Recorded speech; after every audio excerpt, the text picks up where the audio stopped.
Ketika kita menonton sebuah pertandingan sepak bola, maka kita akan memuji penampilan bagus yang ditunjukkan oleh pemain. Adapun gol, dribble pemain, maupun penyelamatan kiper yang membuat decak kagum dan seakan tujuan kita menjadikan sepak bola bukan hanya sebagai tontonan, namun juga kesenangan dalam hidup. Apalagi sepak bola juga membawa identitas daerah maupun nasional yang membuat kita semakin semangat dalam menikmati cerita-cerita dari si kulit bundar. Lalu ditambah intrik-intrik, baik di dalam maupun luar lapangan hijau, membuat sepak bola begitu digemari di seluruh dunia. Jika kita mengatakan sepak bola, maka itu tidak lepas dari permainan sebuah tim. Namun tidak hanya itu saja, karena ada sosok lain dalam sepak bola yang sangat menentukan jalannya pertandingan. Tak lain dia adalah seorang pelatih. Iya, peran pelatih begitu penting dalam sepak bola karena dialah yang akan meramu dan menentukan skema permainan timnya. Bagaimana sebuah tim bermain akan tergantung dari pola yang diterapkan pelatih.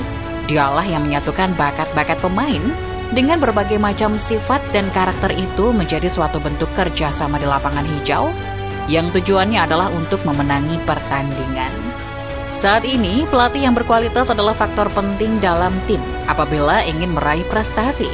Karena sehebat apapun pemainnya, jika si pelatih tak mampu meramu strategi pemain yang pas dan menyatukan pemain dengan sifat dan karakter yang berbeda, maka tim tersebut tidak akan tampil maksimal. Contohnya adalah Steve McLaren yang gagal meloloskan Inggris ke Euro 2008. Padahal semua lini tim nasional Inggris dihuni pemain berkualitas. Namun McLaren gagal memanfaatkan potensi pemain-pemain yang ada. Di satu sisi, meski pemain di dalam tim tersebut kualitasnya biasa saja, namun apabila pelatihnya dapat merancang strategi permainan dengan baik dan memanfaatkan talenta pemain dengan kekayaan strateginya, tim tersebut bisa berbuat sesuatu yang lebih walaupun kualitas pemain-pemain itu biasa saja. Bahkan tak jarang performa dan potensi pemain yang standar tersebut akan ikut terdongkrak berkat kejeniusan pelatih dalam meracik taktik permainan dalam sebuah tim. Contohnya adalah kejuaraan Leicester City musim 2015-2016 dilatih oleh pelatih yang kaya pengalaman dalam dunia sepak bola, Claudio Ranieri. Leicester menjelma menjadi tim kuda hitam dan mampu bersaing di papan atas English Premier League. Padahal jika menilik kualitas tim, The Fox diprediksi hanya akan bersaing di papan bawah. Namun ternyata tangan dingin pelatih asal Italia tersebut mampu mengangkat performa tim. Dan hasil dari kejeniusan Ranieri tidak hanya mengangkat posisi Leicester ke papan atas. Beberapa performa pemain mereka juga ikut terangkat karena permainan tim yang bagus. Contohnya adalah Riyad Mahrez, N'Golo Kante, Jamie Vardy kala itu. Bahkan Jamie Vardy membuat rekor dengan mencetak gol dalam 11 laga tanpa putus di Premier League dan memecahkan rekor milik mantan Bomber United, Ruud van Nistelrooy, yang mencetak gol dalam 10 laga beruntun. Pelatih berkualitas adalah dia yang mampu membuat timnya berprestasi. Jika tim yang dilatih adalah Barcelona, Madrid, Bayern, atau Juventus, wajar apabila mampu berprestasi karena keberadaan pemain yang secara kualitas di atas rata-rata daripada klub lain. Tapi apabila yang dilatih adalah tim seperti Dortmund, Porto, atau bahkan tim yang lebih kecil lagi seperti Leicester, namun bisa memperoleh prestasi, kredit positif pantas diberikan untuk pelatih tersebut, mengingat kualitas dan reputasi yang belum satu level dengan klub besar Eropa lain. Itu menunjukkan bahwa peran pelatih adalah krusial bagi sebuah tim. Meski materi pemain dan reputasi tidak terlalu mentereng, namun dengan kemampuan mengelola tim yang baik, seorang pelatih mampu mengangkat timnya untuk bersaing di jajaran atas Eropa. Contohnya adalah Jose Mourinho semasa di Porto dengan materi yang bukan kelas atas. Dia mampu menghadirkan gelar Piala UEFA dan Liga Champions. Sudah jelas bahwa skill dia dalam melatih klub sepak bola tidaklah sembarangan. Memberikan tim seperti FC Porto dengan gelar bergengsi macam Liga Champions adalah hal yang sangat luar biasa.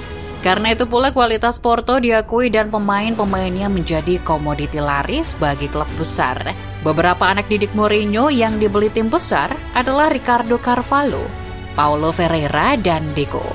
Maka tak heran dia pun menjadi incaran beberapa klub untuk dilatihnya.